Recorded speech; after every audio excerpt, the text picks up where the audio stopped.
Hello and welcome to the third and first episode for 2024 of Your Abundance podcast. I am so excited. My heart is bursting with the level of quantum energy that's coming through but also my soul is just sitting right in my heart, feeling the space and the appreciation for anyone who's listening to this podcast, to anyone who is in my world, my beautiful clients. Love them so much. And I am just grateful to be here. And I know that when your heart sings and your soul sing together, it is a one in a million thing. I think people are on the abundance journey to find and deepen the willingness and the depth of what it is meant to be here, what is the journey that we're on, how we're going to get there, how we're calling it in. Are we magnetic? Are we a go out there and get it kind of gal? There's a balance of both of these things going on in the world. I've spoken before. I want to just quickly touch on a little story before I jump into that bit, actually. I have lost my voice between Christmas and New Year. And funny enough, I came good. And then I was going to do some recording on the weekend and that didn't happen. But it was with this croaky voice had been with me this whole time. Gone. No voice. I was like, that's interesting. Launched a new podcast and now I can't speak. Which is pretty true when you're like launching yourself out there and the universe is going to test you and see, are you really here and are you really showing up?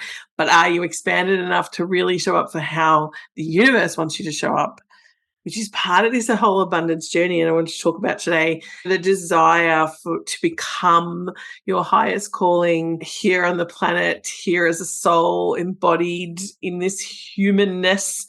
And we're all here to shine.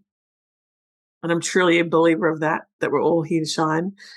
There is processes and there is things you have to go through. And I came off Christmas and I was like, oh my God, I had so much fun. It was the first time I ever hosted it at my home and it was beautiful. And it was just divine. Like it was divinely orchestrated.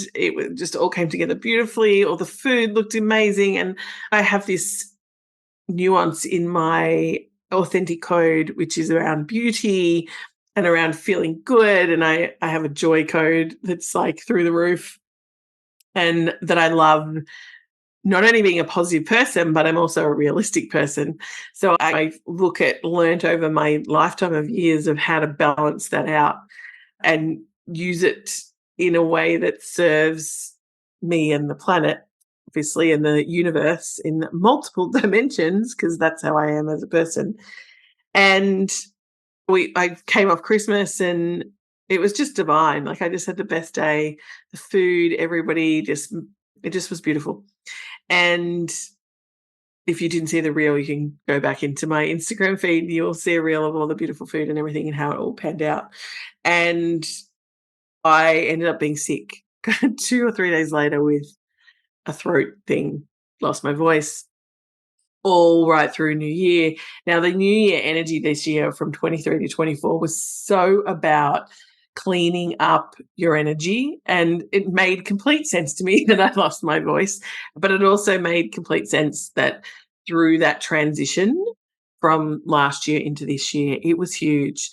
And I ran my New Year workshop, which I run every year for the last 10 years. And this year I decided to completely blow it out the water and do it differently, which was fantastic. It may be the last time I do it because in that way, ever, who knows? But this feeling of really letting go, but also of really anchoring in what is it that you're bringing in for the year. And I was still sick. I really didn't recover from the sore throat until probably maybe 5 days ago, maybe 10 days ago, maybe 5. And then I got a cold. And still I was like, you know what, Eiran, you're putting this off, this podcast. I wasn't actually putting it off. The energy just wasn't there yet. And I think it was part of the clearing out of all the energies and all the past stories and all the feelings that I felt were holding me back from being this truly abundant AF. Oh, can I swear on a podcast? AF, you can imagine what you put in there, abundant as. And that's the key, right? That's the thing. We want to live this abundant life. It is a dual life and you need to learn contrast. And when you call that pathway of abundance is from my experience and out in the world, there's many vast experiences, but my experience it is each next up level, each next move you make, each thing you overcome, whether it's around money or love or your health, the things that the universe puts in front of you as obstacles are not here to deter you. They're here to strengthen you and build you into the person that you're here to be, to do the calling that you're here to do. And literally just before I came on, I have been playing Pink's song A Million Dreams and anchoring it in to my energy. And it was funny because I was looking at what am I talking about this episode and the next episode, and I like to have a sequencing of things of how they unfold. But at the same time, I'm a believer in effort and let it go. Is one of my primary ways to let go of something, but also to take a leap. Often fear gets in the way, and that tool. I was talking to a client this morning. That tool of letting go, that effort, it. Funny enough, the effort of letting go can be in a second if you say effort. And so through this process of the year and how I've transitioned from one end to now, and then I came on and I put the song was playing in my head and I could feel again the energy of silencing me, keeping me quiet. I'm not a quiet person. And so to hear me say it, some people are like, what? Where are you feeling silenced? And it's often, for me, it was feeling silenced to be and shine my light, right? That's the fear. I think that's the Marianne.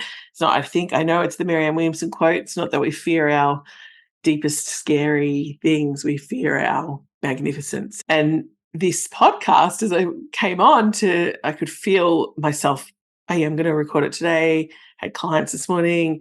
And then as I sat there and I ate some lunch, and then I was like, okay. And I could feel this, I call it a sense of sabotage, and everyone has versions of this. So you've got to make a move and then you're scrolling Facebook or you're watching Netflix binging or you're out there doing everything for everyone else instead of doing the thing that you're here to do.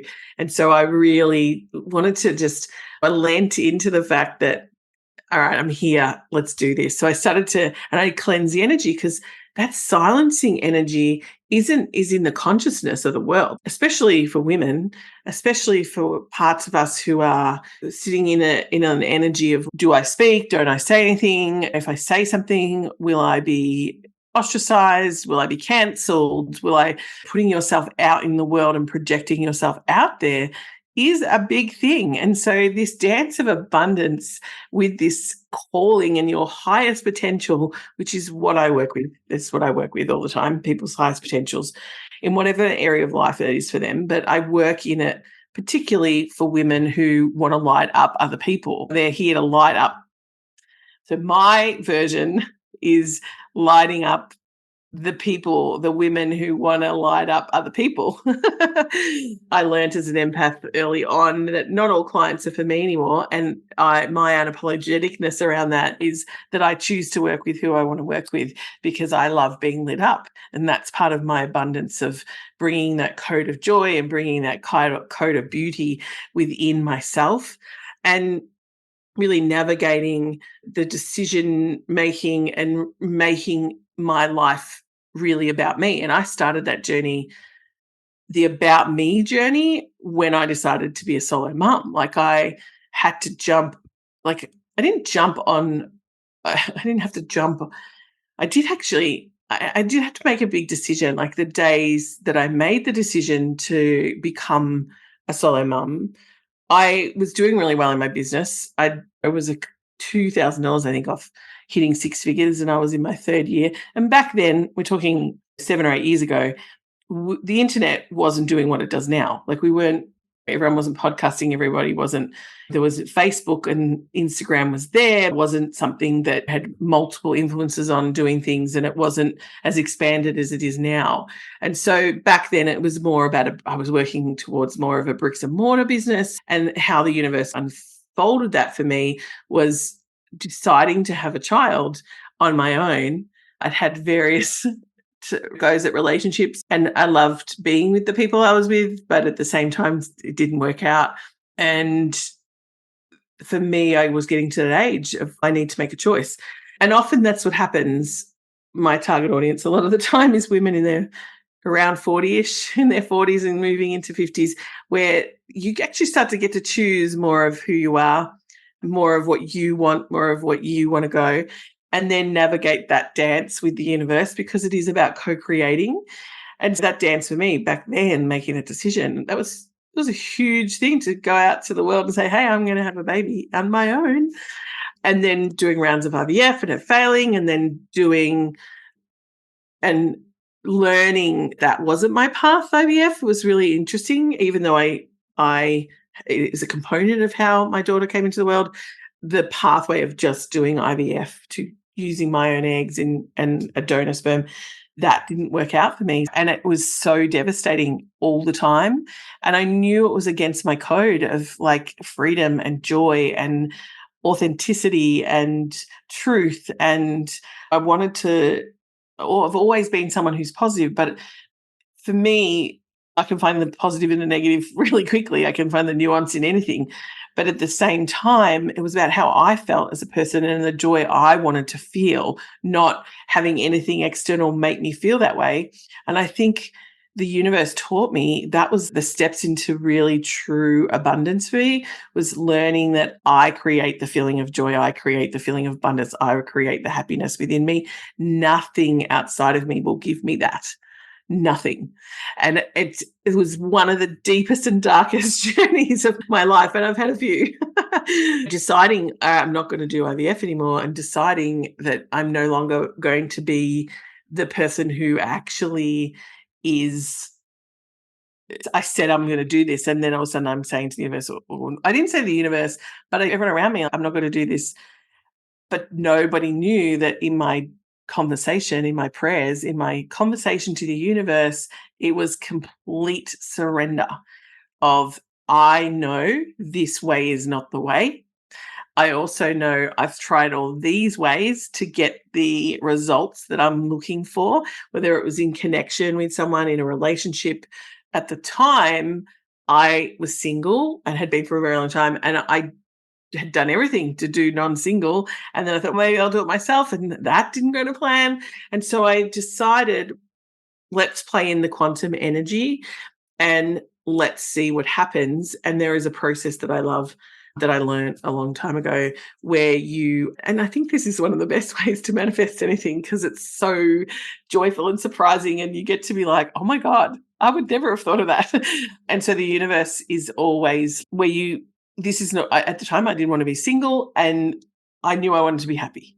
But I thought, and we're brought up to believe, a relationship is what makes you happy. Love is with everybody else. Love is a connection outside of us, because, and I say outside of us because when we're born into a parent who is, I love you, for the majority of us, is you are born into this relationship, you come out and there's this absolute awe of this human, you being that human. But at the same time, not everybody has that experience. But the reality is, the look in the eyes, the connection, the thing that's there is this depth of codependency and dependency in this other person relying on your survival.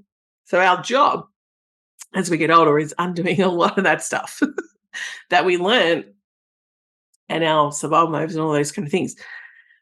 I digress, I think. But at the same time, this story that I'm telling you is that I didn't want to be single, but I wanted to be happy. And my path then went on a journey of, I knew my calling wasn't what it completely was, what it completely looked like. But I also said to the universe, I know this is not my path because this doesn't feel good. Because I know I knew even back then that if it didn't feel good, if I put it in front of me and it didn't feel good, and I'm a highly sensitive person, I have all the clairvoyancies that you could think of. I'm highly empathic, so if it didn't feel good, I was definitely like, this isn't great. And so I'm often looking at, I've had to learn the dances with addiction. I've had to learn the dances with codependency. I've had to learn the dances of what that actually means when it doesn't feel good, as opposed to looking for an addiction to make us feel good. Like, these are the things that I've had to navigate. So my pathway has been completely huge. But at this point in time, when I was navigating this new shift into happiness, like I really went inwards and I started to practice within myself this divide of undoing that division of who we are and becoming that oneness now, and the universe within us now, and the soul in us now. And that's what took me to where I am now. Obviously, my daughter came into the world, and then the journey continued to this, what the hell? It was complete up level, day after day, of doing the work, of becoming the version of myself I wanted to be, of remembering who I was again, but also having this, I love this little human to the nth degree, but also understanding that I'm the first version of the universe that she is meeting. And I love that. I love that thinking. And that always brings me back to when I'm grumpy or I'm triggered, or I would take that on board. And we have a very open and communicative relationship, as much as you can, with a nearly 4-year-old, where I'll own it. I own it. And at the same time, I'm teaching her, and I even said to her yesterday in the car, someone making decisions for you, because the defiance is there. I'm definitely going to have a daughter that's got some defiance in her. And I said to her, sometimes mummy's teaching you how to make decisions.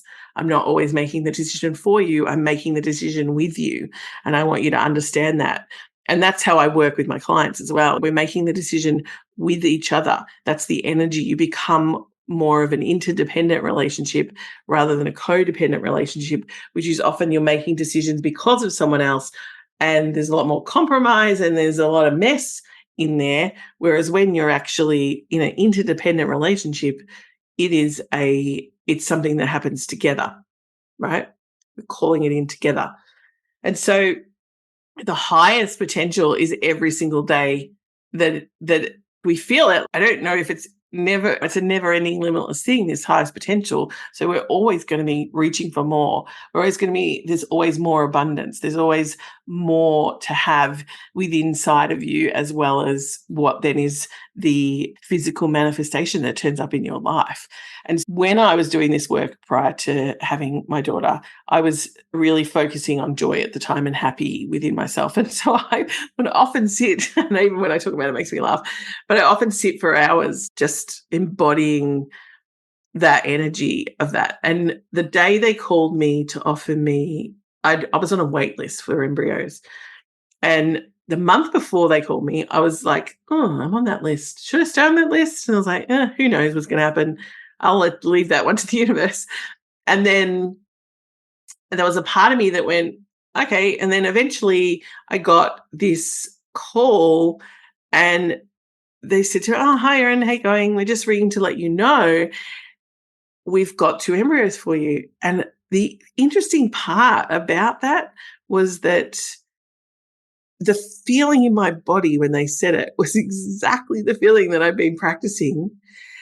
And it was 1 year and 1 month, I think, into the 2-year wait. So I collapsed time really dramatically. And as soon as they told me, I was like, I just knew. I was like, this is her. She'd been hanging around for a long time.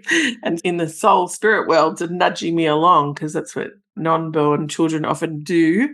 And so she's nudging me along, and I was like, oh my God. Couldn't believe it. Like, I literally couldn't believe it.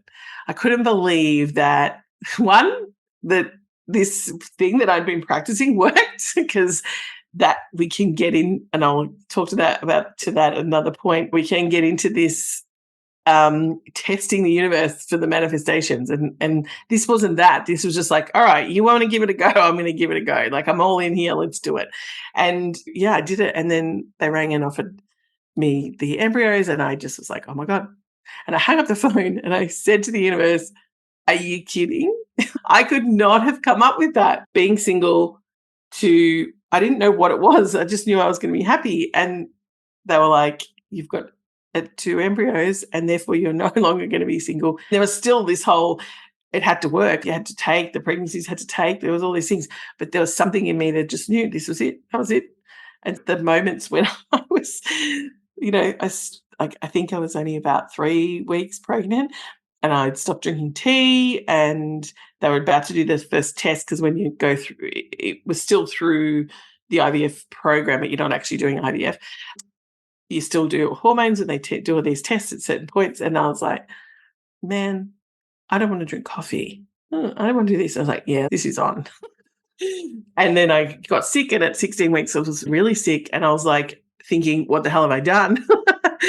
And then things come always perfectly timed. For me, I love working in that energy of flow and learning the difference between what you're doing and where you're headed. So the situation led me to obviously that experience, and then also where I am now, because that unfolded into a whole other journey, which is another episode. But that's the point. Like, abundance is a journey to this higher calling, and abundance is a journey to things. And higher calling is you're calling things in. With abundance, we're calling in our deepest calling. We're calling in our deepest desires. We're calling in the things that we are aligned with. And I think a lot of, well, especially for my clients, but I see clearing out a lot of the stuff, like the collective, the society, the things that don't actually align with this highest potential of who you are, which is what happened for me as soon as I claimed that for myself. And I hadn't really done that before, like claiming this is what I'm, except when I started the business, but that was a bit of a nudge as well. So from the universe, because the universe will nudge you if you're not making the choices. And that's usually when it's like, hey, we're going to push you off the cliff if you're not going to jump. So I think trusting your journey with your highest calling is the biggest thing I would say is the takeout, but also following those nuances. But every single day was clearing out blocks, was building up to this energy that I am now. And so I sat down to do this podcast and I was literally like, I was actually looking at the next podcast, which is going to be about numbers and signs and things. And I'm going to talk about that on a bit more of an in-depth level because it's such a beautiful part of your abundance journey of how numbers come into to represent things for you. But everything you desire is a representation of something within you. And that is the abundance journey. And it wasn't recently where I just came to this version of abundance, or the meaning of abundance for me, and the meaning of abundance as a person who is calling in their highest potential and constantly, that's the path I live, is to do that every single day. It might not be perfect every day because your higher self is not necessarily perfect. It is a potential, but it's also not perfect.